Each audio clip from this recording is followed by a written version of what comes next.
এখানে যে প্রশ্নটি নিয়েছি, প্রশ্নটিতে বলেছে √3 প্লাস √5 ইকুয়ালস টু কে হলে √5 মাইনাস √3 এর মান কত হবে। তাহলে √3 প্লাস √5 ইকুয়ালস টু কে, এই অংশটা আমরা নিয়ে নিচ্ছি। √3 প্লাস √5 ইকুয়ালস টু কে, বা এটা দেখো √5 প্লাস √3 আমরা কিন্তু করতে পারি, যেহেতু এটা প্লাস আছে এখানে আমাদের কি আছে √5 মাইনাস √3 আকারে নিয়ে আসতে হবে। তাহলে এখানে আমরা কি করেছি √5 প্লাস √3 ইকুয়ালস টু কে লিখতে পারি। বা আমরা যদি এখানে এইরকম করি যে 1/√5 প্লাস √3 ইকুয়ালস টু, এখানেও হয়ে যাবে 1/কে।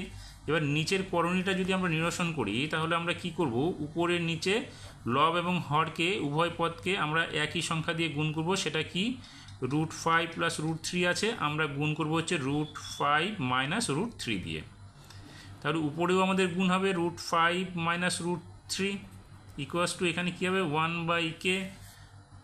বা এখানে কি হচ্ছে উপরে √5 মাইনাস √3 থেকে গেল, আর এটা কি হবে √5 এর স্কোয়ার মাইনাস √3 এর স্কোয়ার ইকুয়ালস টু 1/কে।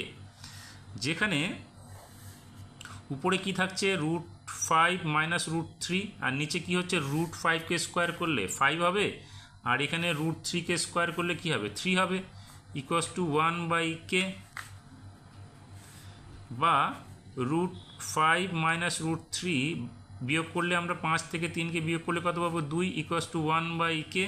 যেখানে √5 মাইনাস √3 ইকুয়ালস টু কী হয়ে যাবে 2/কে হয়ে যাবে, যেটা আমাদের প্রশ্নে চেয়েছে মানটা বের করতে।